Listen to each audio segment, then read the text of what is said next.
Have you ever walked away from your workout feeling more pain than strength? Maybe you've been following what everyone says: stay active, keep moving, and your legs will stay strong. But lately, you've noticed something strange. Your knees ache a little more. You feel wobbly when getting out of a chair.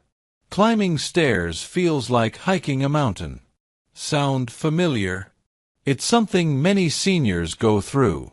You do your best, stretching, walking, even trying a few strength moves at the gym. But somehow, your legs aren't getting stronger. In fact, they feel weaker than before. Here's the truth that most people won't tell you. Not all exercises are safe for seniors, especially not for your legs after 60. In fact, some common moves that younger folks swear by can silently wear down your knees, strain your hips, and speed up muscle loss if your body isn't ready for them. And no one warns you until it's too late. But today, I want to help you change that. I'll show you the 4 exercises that seniors should stop doing immediately. And more importantly, I'll share safer, gentler alternatives that still build leg strength without the pain or risk. Because after 60, protecting your legs means more than just staying active. It means moving smarter, not harder. So grab a comfy chair, relax, and let's walk through this together, one step at a time. Before we get started, I'd love to know where you're joining me from today. Drop a comment below and feel free to ask any questions you have. And don't forget to hit that subscribe button and turn on notifications so you never miss a health-boosting tip from Health 365. Let's get started. Now let's talk about a movement that's often praised as the king of leg exercises, the deep squat. You've probably seen it demonstrated by fitness trainers, athletes, or even younger folks at the gym, sinking low with perfect form and popping back up like it's nothing. And maybe years ago you did it too, without thinking twice. But after 60, your body tells a different story. Your knees, they don't bend the way they used to. Your hips, a little stiffer than before. And your balance, it isn't quite what it was 20 years ago. So here's the thing, when you try to do deep squats at this stage in life, it's not just about strength. It becomes a battle of joint pressure, stability, and muscle control. And if one of those pieces isn't strong enough, it's your legs that pay the price. Let's imagine this for a second. You stand with your feet shoulder-width apart, arms out in front. You begin to lower yourself down, deep into a squat. But halfway down, your knees start to wobble. You feel pressure at the front of your knees. Your heels might even lift slightly off the ground. And just when you're trying to come back up, your thigh muscles aren't helping much. It's your knees, and only your knees, that are carrying all the weight. Sounds risky? It is. Deep squats put tremendous stress on the knee joint, especially the patella, kneecap, and this is one of the first areas affected by age-related cartilage loss or early osteoarthritis. When you sink past a certain angle, especially below parallel, the joint compression increases dramatically. That's a problem if your cartilage is already thinning or inflamed. And the risk isn't just long-term wear. It's also instant falls, strains, or injuries that could set you back for weeks or longer. So should you stop squatting altogether? Absolutely not. But, and this is crucial, you need a version of the squat that respects where your body is today. You don't need to impress anyone with how low you can go. You just need to rebuild strength, safely, in the right muscles, especially your quads, glutes, and hamstrings, without putting your knees in danger. So what's the safer path? Let me introduce you to a friendlier alternative, the chair squat. It might sound simple, but don't underestimate it. You begin by standing in front of a sturdy chair, ideally one without wheels. Your feet are about hip-width apart. Arms out for balance. Now slowly lower yourself down until your backside gently touches the seat, but don't sit all the way down. Just touch. Then push through your heels and stand back up. This movement teaches control. It engages your leg muscles without dropping too deep. And if you feel unstable, the chair is right there to support you. Still feel nervous? You can start with a higher surface, like a bed or countertop, and gradually work your way down over time. And here's a small bonus tip. Do it near a wall or keep a sturdy walker nearby the first few times, just to give you confidence. The beauty of the chair squat is that it mimics real-life movements, like standing up from a chair, using the toilet, or getting out of a car. These everyday actions are exactly what keep your legs strong and functional as you age.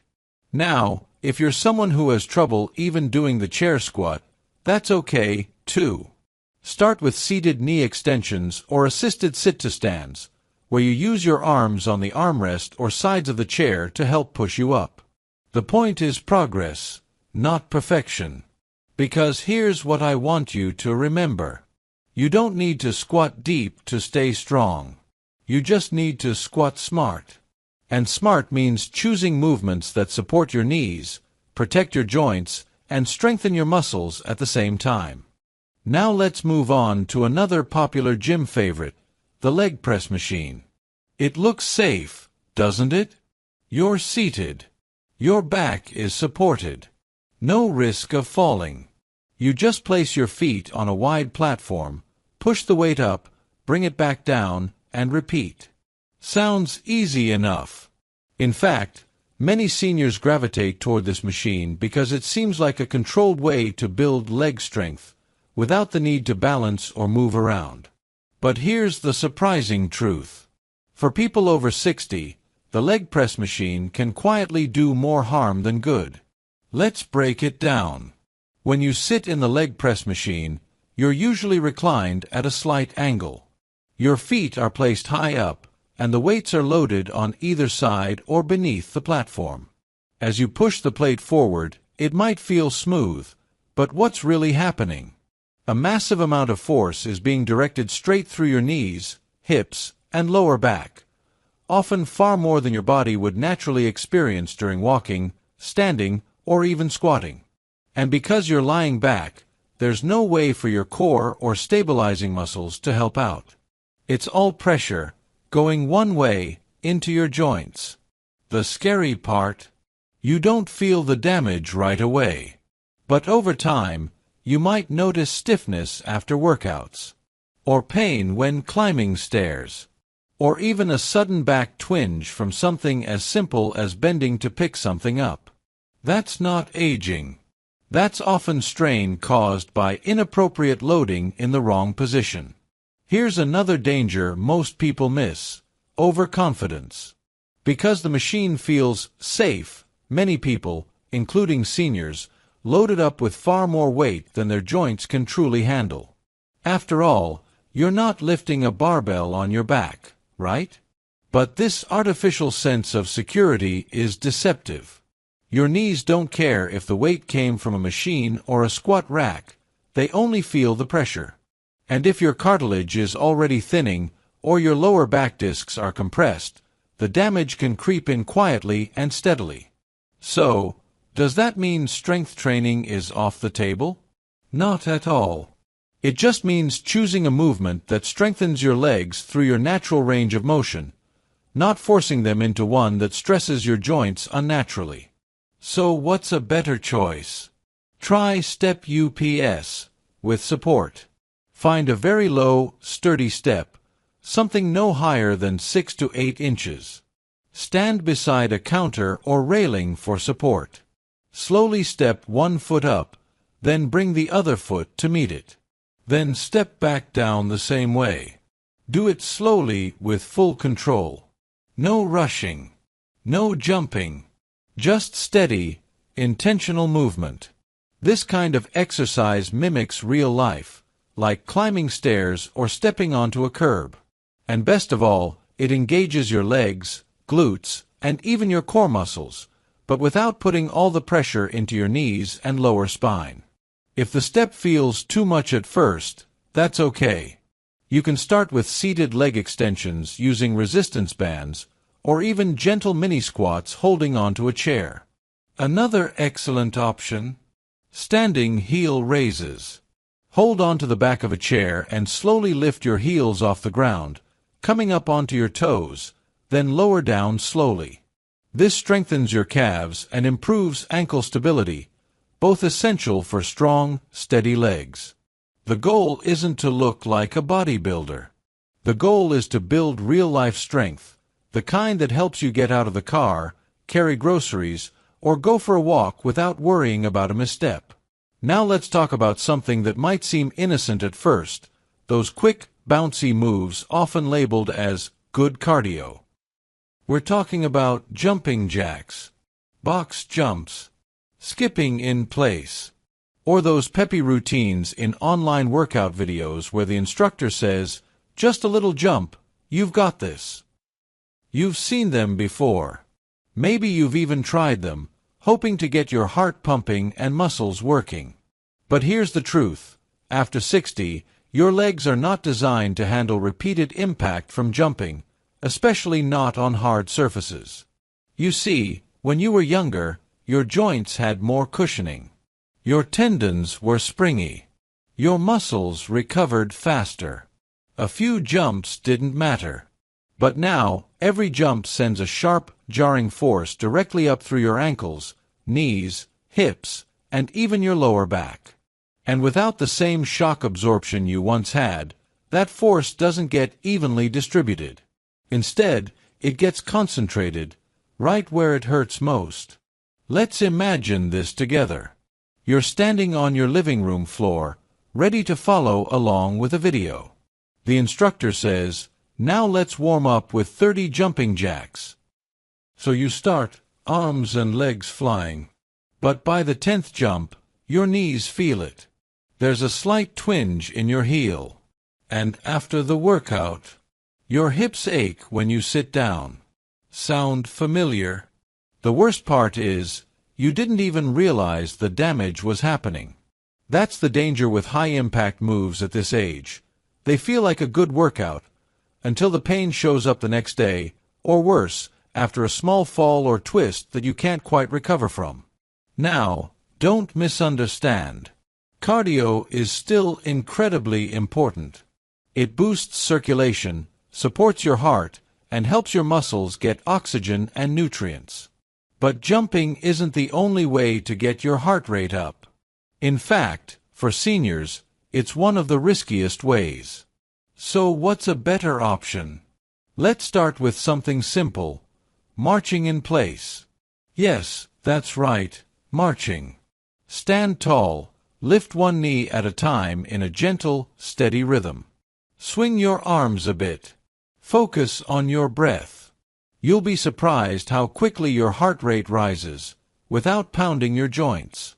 Another excellent alternative is side steps. Place a resistance band just above your knees, or skip it if you're just starting. Slowly step side to side, staying light on your feet. It works your outer thighs, glutes, and gets your blood flowing, all while keeping your feet on the ground. Feeling confident? Add seated cardio. Sit on the edge of a sturdy chair and perform fast-paced toe taps, leg lifts, or arm punches. It's low impact, but still boosts your energy and endurance. And if you enjoy music, turn on your favorite tune and dance, gently. Sway side to side. Step forward and back. Move with joy, not force. Here's what matters most: you're staying active in a way your body can sustain.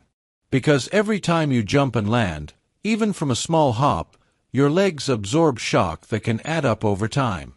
The risk isn't just soreness. It's inflammation, tendon damage, or even falls that could steal months of mobility. So the next time you're tempted to follow that energetic instructor bouncing on screen, pause. Ask yourself, is this movement kind to my knees? Will my joints thank me later? And if the answer is maybe not, it's perfectly okay to press pause and choose a smarter move. Let's move to the final exercise on our list, One that looks deceptively simple but can quietly chip away at your leg strength if you're not careful: the lunge.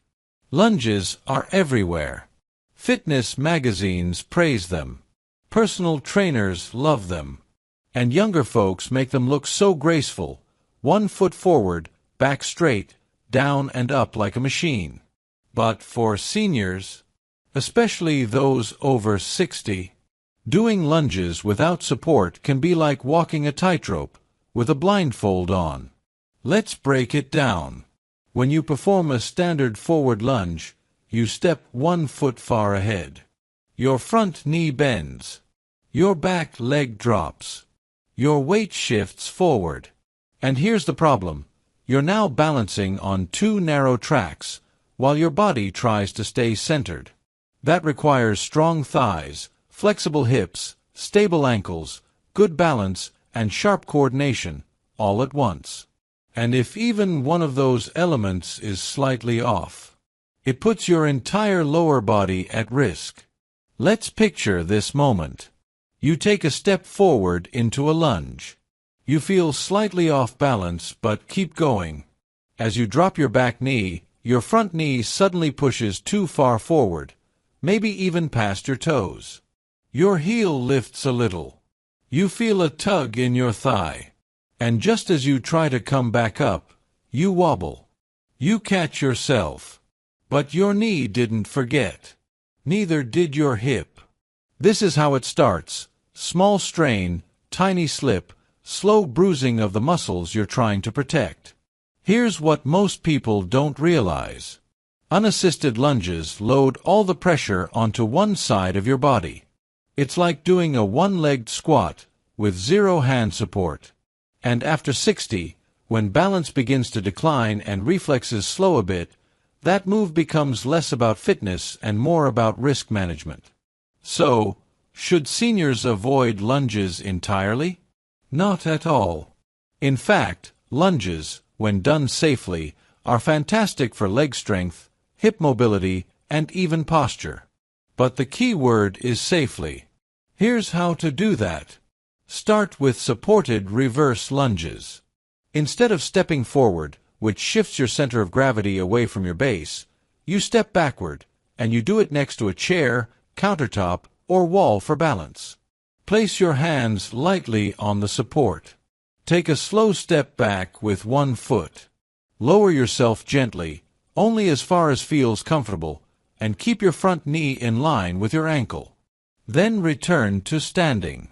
This variation puts less stress on your knees, keeps your torso upright, and allows you to stay in control. No tipping forward. No guessing. You can also try static split stance bends, where you keep both feet planted, one in front of the other, and slowly lower yourself up and down like a mini lunge, using support throughout. If even that feels shaky, start with seated leg curls using resistance bands, or simple step backs while holding on to a chair, baby steps that still engage the same muscles, but without the risk. The idea isn't to avoid challenges, it's to respect where your body is today, and give it the tools to get stronger without danger. Because here's the hard truth: one bad lunge, one misstep, one sharp twist, and you're off your feet for weeks. Maybe longer. And when you're not moving, muscle loss accelerates. Joints stiffen. Confidence drops. It's a cycle we want to avoid. Let's take a moment to breathe. If you've made it this far, you've done something powerful. You've chosen to listen to your body. And that's one of the most important things we can do as we age. Too often, we're told to push through the pain, or to keep doing what works for younger people. But the truth is, your body after 60 plays by different rules, and that's not a weakness. That's wisdom. So today, we let go of 4 common exercises that may no longer be serving you. Deep squats that punish your knees. Leg press machines that silently compress your joints. Jumping routines that stress every landing. And lunges without support that risk your balance. In their place, we welcomed gentle, joint-friendly movements, the kind that protect your strength, not test it. Because leg strength is more than muscle. It's the ability to walk into your garden, go up a step without fear, stand tall while waiting in line, and say yes to the world without hesitation. And here's the beautiful part. You don't need intense workouts to reclaim your strength. You just need consistency, care, and the right approach. If this message resonated with you, if you felt seen, understood, or inspired, then we invite you to stay connected. Share your experience in the comments. What exercises have helped, or hurt, your legs after 60? And if you'd like more warm, gentle, and trustworthy health tips made especially for seniors, don't forget to subscribe to Health 365. At Health 365, we believe that every day is a new chance to feel stronger, live wiser, and age beautifully, one smart step at a time. Your legs still have miles to go. Let's make sure every step feels steady, strong, and full of life. We're walking this journey with you. And we're just getting started.